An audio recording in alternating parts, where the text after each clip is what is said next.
This question comes from Topic 15, Video B. A compound contains carbon, sulfur, and chlorine. The compound is 10.4% carbon and 27.8% sulfur. What is its empirical formula? This can be solved in 6 clear steps. Step number 1. Utilizing the fact that the three elements, carbon, sulfur, and chlorine, have percent compositions that add up to 100%, we can easily calculate the percent composition of chlorine. Looking at the table below, carbon is 10.4%, sulfur is 27.8%, and hence, when you add up those two numbers and subtract it from 100, you get that chlorine is 61.8%. Step number 2. Since we already calculated the percent composition of chlorine in the compound, we assume that the sample given to us is 100 grams. This in turn enables us to proceed with calculating the number of grams of each element.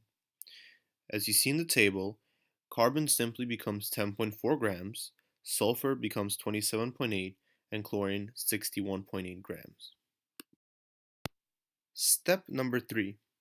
We need to find the molar mass of each element. This can be achieved by looking at the periodic table and locating the number that is written under each element. As you can see in the periodic table here, carbon is 12.01, sulfur is 32.06, and chlorine is 35.45.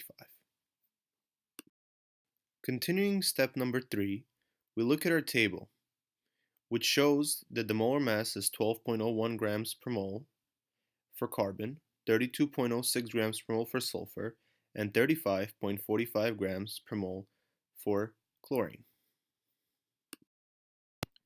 For step number 4, we need to identify the number of moles of each element. This process is done by taking the mass of each element and dividing it by the molar mass. If you analyze the units, the grams divided by moles per gram cancel out and you are left only with the desired units, moles. Continuing from the previous slide, we use our calculator to do the math.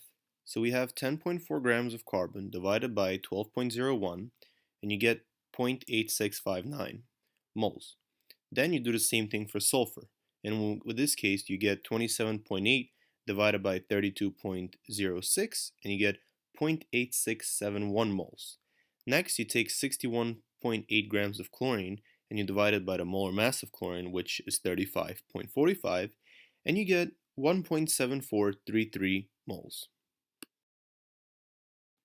Continuing from our calculations, this slide shows a table which is great because it organizes all the steps we took and enables us to keep track of what we have solved for.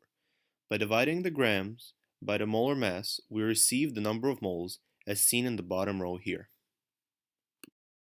For step number 5, since we have carefully calculated the number of moles, we now need to relate each element to one another in our compound. We can do this by taking the lowest number of moles and dividing each element by the lowest number of moles. By doing this, we receive the mole ratio of the elements, which hence brings us closer to achieving our empirical. Continuing from the previous slide, we use our calculator to find the mole ratio. For the first one, which is carbon, and it is also the lowest number of moles, we get a mole ratio of 1 since it's that divided by itself. For sulfur, you get 0.8671 divided by 0.8659, which gives you 1.001, and that is very close to 1. 1.7433 divided by 0.8659 for chlorine gives you a mole ratio of 2.01, which is very close to 2. This slide sums up everything that we have done so far.